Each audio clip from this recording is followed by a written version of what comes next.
पाकिस्तान की मेजबानी में इस्लामाबाद में regional chief of defence staff conference के इनेकात अमरीका, कजाकिस्तान, किर्गिस्तान, ताजिकिस्तान और उज़्बेकिस्तान के आला अस्करी हुकाम की शिरकत। ISPR के मुताबिक कॉन्फ्रेंस का मौजूद ताल्लुकात मजबूत करें, अमन यकीनी बनाए था। कसीरुल जौहती इजलास में इलाकाई सलामती, इंसदादी, दहशतगर्दी, दिफाई ताउन और तरबियती इक़दाम को बढ़ाने पर गुफ्तगू हुई। फील्ड मार्शल ने कहा, हाइब्रिड चैलेंजेस और बैनुल-अक़वामी ख़तरात के इस दौर में मिलिट्री टू मिलिट्री ताउन और स्ट्रेटेजिक डायलॉग नागुज़ीर है।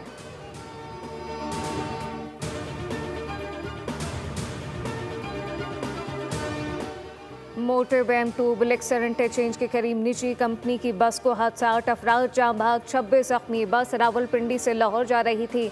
मोटिव पुलिस के मुताबिक बस का टायर फटने से ड्राइवर काबू ना रख सका और बस उलट गई। मोटिव पुलिस और रेस्क्यू टीमों ने शदीद जख्मियों को DHQ अस्पताल चकवाल मुंतकिल कर दिया।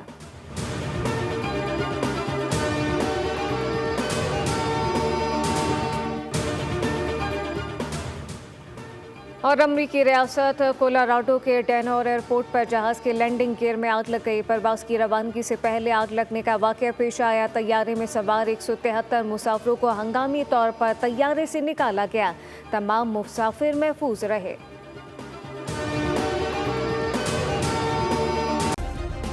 सब्सक्राइब करें और बेल दबाएं ताकि कोई खबर रह न जाए।